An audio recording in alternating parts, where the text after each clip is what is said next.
గారికి, సీఎం గారికి నా నమస్కారములు. ఇక్కడ వచ్చిన పెద్దలందరికీ నా నమస్కారాలు.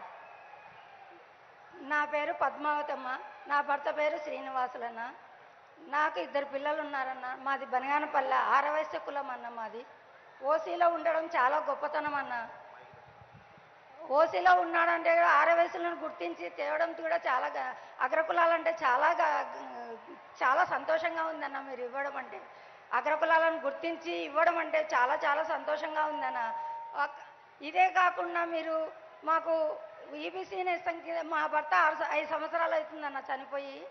అంతకుముందుకు గుమాస్తాగా ఉన్నాడన్న. ఏదో ఇంటికి పనిలాగా అన్నట్టు ఏదో టైంపాస్ కోసం టైలరింగ్ చేసుకుంటుంటేనా, దానివల్ల నాకు చాలా ఇప్పుడు అదే యూజ్ అయిపోయిందన్న. నాకు అదే టైలరింగే వృత్తిగా అయిపోయిందన్న నాకు.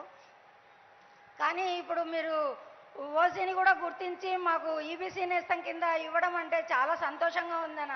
అప్పుడు చాలా బీదరికంగా ఉండేవాళ్ళను. ఇప్పుడు కొంచెం చాలా ఈబీసీ నేస్తం ఇవ్వడం వల్ల 15,000 రూపాయలు వచ్చిందన్న.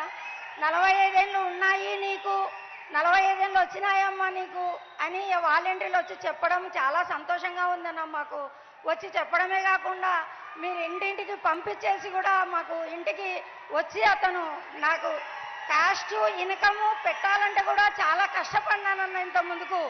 కానీ ఇప్పుడు అది కూడా మాకు లేకుండా సచివాలయం తరఫున చాలా యూజ్ చేశారన్న. మాకు సచివాలయం వాళ్ళే వచ్చేసి ఇచ్చి ఈబీసీ నేస్తం కింద నువ్వు అర్హురాలు అయినావమ్మా, నీకు 15,000 వస్తాయమ్మా అని మా అకౌంట్లో వేయడం చాలా సంతోషంగా ఉందన్న. అదే కాకుండా మాకు 2 తడవలు వచ్చిందన్న ఈబీసీ నేస్తము. ఆ డబ్బులు వచ్చేసి 30,000 వచ్చాయన్న. 30,000కి వచ్చేసి నేను నాకు ఆరోగ్యపరంగా పెట్టుకున్నానన్న. ఆరోగ్యానికి ఆపరేషన్కు అవసరం వస్తే ఆపరేషన్కు పెట్టుకున్నానన్న. 30,000 ఎవరిని అడిగినా సహాయం చేయలేదన్న. నాకు 30,000 కూడా ఆ టైంలో మీరు 30,000 ఇచ్చేసి మాకు 2 తడవలు 30,000 ఇచ్చేసి నాకు ఆరోగ్యపరంగా చాలా యూజ్ అయిందన్న. మళ్ళీ అదే కాకుండా చాలా ఇంట్లో ఉండి పేదవాళ్ళు కూడా ఆరవేశులలో అగ్రకులాలలో కూడా పేదవాళ్ళు ఉన్నారని గుర్తించడం చాలా సంతోషంగా ఉందన్న మాకు. ఎందుకంటే వీళ్ళు కూడా బీద వాళ్ళే అని గుర్తించాలి కదన్న మాకు కూడా. కానీ నవరత్నాలలో మీరు చెప్పలేదన్న. ఎక్కడ కూడా మాకు మీ ఆరవేశులకు ఓసీ వాళ్ళకు ఇస్తామని ఎక్కడా చెప్పలేదన్న. కానీ మీరు చెప్పకుండా చేశారంటే చాలా సంతోషంగా ఉందన్న. కానీ మాకు ఇదే కాకుండా జగనన్న తోడు కూడా వచ్చిందన్న. పింఛన్ కూడా నా భర్త చనిపోతున్న ఎలక్షన్లో నెల ఉందనంగా చనిపోయాడన్న. కానీ నాకు పింఛన్ కూడా ఇంటి దగ్గరికి ఇంత ముందుకు ఏ హయాంలో పింఛన్ కోసం పోతే 4 రోజులు పడుతున్నదన్న. నా తల్లి కోసమే పోయి పింఛన్ వద్దురామ్మా ఇంటికి వస్తాము, ఇంటికి పోదాం రామ్మా అని కూడా పిలుచుకోపోయిన కాలాలు ఉన్నాయన్న. కానీ ఇప్పుడు 1వ తేదీ అయ్యిందా అనే మాకే ఆలోచన వస్తుందన్న. ఎందుకంటే మేము 1వ తేదీ వచ్చిందమ్మా అని మా పనులలో మేము మునిగిపోయి ఉంటాం. 1వ తేదీ వచ్చిందన్నా అని వాకిలి తట్టి పిలిచడం అంటే మాకు చాలా సంతోషంగా ఉంది. ప్రజల దగ్గరికే పరిపాలన అన్నారు, మీరు ప్రజల దగ్గరికే పరిపాలన చేశారన్న. ఇప్పుడు ఈ పింఛనే కాదు 3,000 పింఛన్ కూడా తీసుకుంటున్నానంటే చాలా సంతోషంగా ఉందన్న. జగనన్న చేదోడు కూడా 3 విడతలు వచ్చిందన్న. 10,000 లాగా అది కూడా ఒక తడవ వేసినారు 10,000.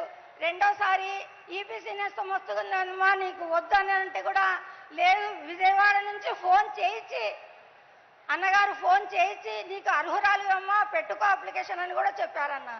విజయవాడ నుంచి కూడా ఫోన్ చేసి చెప్పారన్న. మాకు అంత చాలా సంతోషంగా ఉందన్న. ఇంతే కాకుండా మీరు మా మరిది గారికి ఆ అమౌంట్ 30,000 60,000తో నేను చిన్నగా మిషన్ కొన్నానన్న. మిషన్ తీసుకొని 2 మిషన్లు పెట్టుకొని అప్పుడు ఒక మిషన్తోనే ఉన్నది. ఇప్పుడు జిగ్జా మిషన్ ఓవర్లాక్ మిషన్ పెట్టుకొని చీరలు అమ్ముకుంటున్నానన్న. దానివల్ల నాకు ఇంకా 2కి ఉపాధి కూడా కల్పించానన్న. నేను ఇంకా 2 పిల్లలకు ఉపాధి కూడా కల్పించానన్న. మీ వల్ల చాలా బాగుంది. ఇప్పుడు 10,000 నుంచి 15,000 దాకా సంపాదించుకుంటున్నాను. నా భర్త లేడు కాబట్టి నా కొడుకు గుమాసగా ఉన్నాడన్న. కానీ ఇదంతా కాకుండా మీరు మా మరిదికి రైతు భరోసా కూడా ఇచ్చారన్న. నా మనవరాలకి పింఛన్ కూడా అమ్మఒడి కూడా ఇచ్చారన్న నా మనవరాలకి. ఇవన్నీ చేయడం వల్ల చాలా సంతోషం. కడుపులో పడిన బిడ్డ కానుంచి ముసలితనం వచ్చే వరకు నేనున్నాను అని చెప్పడం చాలా సంతోషంగా ఉందన్న. ఆడవయసులకు ఇంకా మీరు చెయ్యాలని కోరుకుంటున్నానన్న. మాకు ఎందుకంటే బీద వాళ్ళని గుర్తించడం ఫస్ట్ టైం మీరు. ఇదే కాకుండా ఇంకా ప్రభుత్వానికి కూడా మళ్ళీ కూడా మీరు వచ్చి మీరే చెయ్యాలని కోరుకుంటూ ఉన్నానన్న. ఈ అవకాశం ఇచ్చిన పెద్దలందరికీ నాకు ధన్యవాదాలు. ఇప్పుడు ఆపరేషన్ లేకుండానే మోకాళ్లకు ప్లాస్మా ట్రీట్మెంట్. మీ ఆర్థోపెడిక్ సమస్యలన్నిటికీ రోబోటిక్ టెక్నాలజీ ద్వారా తక్కువ ఖర్చుతో శాశ్వత పరిష్కారం. Free consultation. ప్రతి ట్రీట్మెంట్ పై 20% డిస్కౌంట్. ఈ ఆఫర్ కొద్ది రోజులు మాత్రమే. త్వరపడండి. V9 hospitals 9281465842